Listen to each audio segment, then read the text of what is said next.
Hey, Harley, I've got a problem.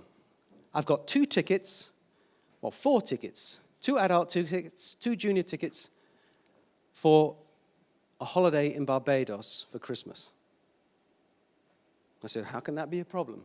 He said, well, because my wife is quite ill and she has to go into hospital and we can't go and I haven't got adequate insurance to cancel the holiday.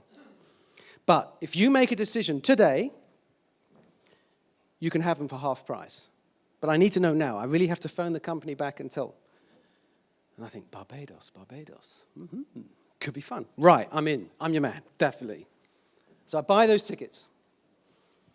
All day long, I'm thinking Barbados, Christmas, Barbados, instead of Belgium. And I'm driving home. I'm going to Barbados. I'm so excited. And I walk in, and the first thing that hits me is that lovely smell of spaghetti bolognese sauce. Oh, wonderful. I say, honey, I'm home. I've got great news. She goes, what? She looks at me like this. Man's mad. I said, honey, don't worry. I've got great news. Guess what? We're going to Barbados for Christmas. Get out of it. We're not going to Barbados for Christmas. We're going to Blankenberg. We always go to Blankenberg. You know, we have Christmas with my mother in the apartment in Blankenberg. And we do it every year. It's a tradition. We always do that. Not this year, honey. This year, we are going to go to Barbados. But we can't go to Barbados. We have to go to Blankenberg to look after my mother. But your sisters and brothers will do that. It'll be fine. It's only for once. It's fantastic. It's a chance of a lifetime.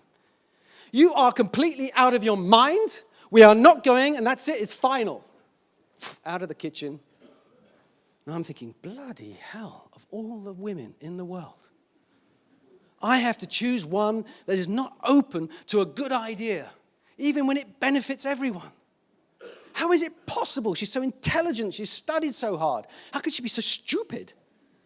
How could I be so stupid? So then I start thinking, it's a very cold evening. There's no talking at the supper table. The Lovegrove bed is about, well, I bought a king-size, super king-size one. I now know how big that is. It's very wide, back to back. I go to work the next day. What am I going to do? Bloody hell. And my wife's going to work. And she's working away.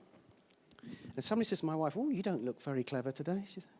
She said, no, you never guess what my idiot of a husband has just done. He came home last night, all la-di-da, walked into the kitchen and said, honey, we're going to Barbados for Christmas. And what did you say? I said he could stick Barbados where the sun doesn't shine. You did what? Why on earth would you say such a thing? You're always talking about how, you feel so oppressed and it's so cold and miserable here and you've got a pile of books and your dream is to lie on the beach in the sunshine in a parasol and have some young sun-kissed bronze guy come and serve tequila paladas, whatever damn old things are called, to you on the beach and to read your books in the peace and quiet. And your husband has just come in and offered it to you. If my husband came in and said, honey, we're going to Barbados, I'd give him such a big hug and a kiss, I'd break his bloody rib cage. So, I don't know this, of course, but my wife's thinking, maybe I was just a little bit hasty. So, on the way home, she's scheming up a plan. She's thinking this plan through. And I'm going home thinking, oh my God, what am I going to walk into? I've got some strategy plans worked out, but none of them are really, none of them seem to work.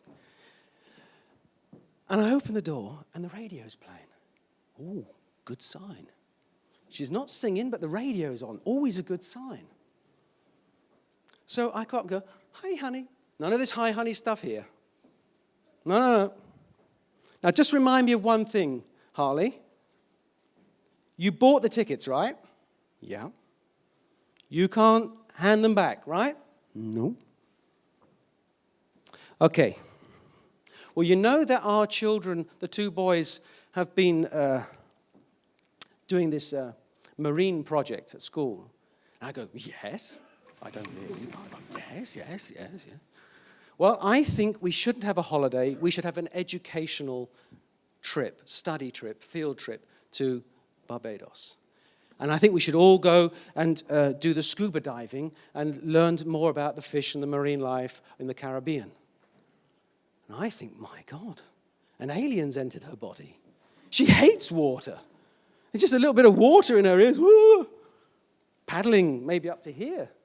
I said, and you want to go scuba diving? No, not me, stupid. You and the boys. You go off and you have this educational thing together. You bond. You're hardly ever around. It'll be good. And I'll stay on the beach and look after the kid. And so it is. I can live with that. I can live with that compromise. So what is that story all about?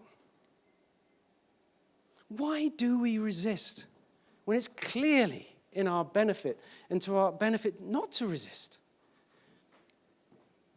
When we are safe, every kind of change possesses some kind of unseen threat.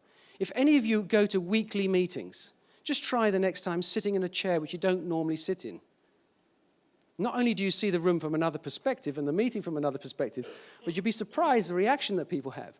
We don't like any kind of change at all. It's part of our DNA. It's part of our survival side. It's perfectly natural. My wife isn't narrow-minded. She isn't someone who can't think and see something new idea and grasp it. Of course she's not. If you see a stranger, you kill him. That's what it's all about. When the muscles tensed on her back, when I walked in, I said, honey, great news. She wasn't relaxed, saying great news. She's, what's this? It's tension. Immediately. So what's the problem? Let's look at the theory. We have the current state and the future state, and we expect it to go from left to right, just like this, uphill, and performance increases, just simple as that. Reality is this. Logic tells us, well, maybe at the worst case it will be like that. But reality is this. Let's look at my little story again. What was the first thing that happened when I got home when I told her the good news? She went into denial. Do you remember? She said, we're not going, don't be so stupid. We're not going to to Barbados, we're going to Blankenberg. What happens the first time you hear some bad news or any major news or things? You're kidding, right? You're kidding. It's denial. The first reaction is denial. Then she got angry. And then she started bargaining. Well, what about my mother? And who's going to look after her? And how would that work? And then she became depressed because all those barriers that she had have broken down. And she went to bed depressed. And I went to bed depressed. I thought I'd done the best thing I could. And everything was falling apart. But then, and if anybody knows the life and works of Beethoven and many of the classical composers and artists, you know that after depression comes creativity. She became very creative on the way home. Not only did she become creative, she had the complete control of the whole negotiation. She reminded me, you have bought the tickets, you can't send them back. She was now in complete control and I was completely defenseless. But she was adding value to the ticket because, sure, I wouldn't have thought about the marine thing. I was just thinking about sitting on the beach as well and getting drunk and whatever. I'd even forgotten all about the kids. She was adding value. And eventually we get to acceptance with a new received energy. And this happens every time. Every single time you do a change project or you implement some kind of change, no matter how big, no matter how small, that goes on.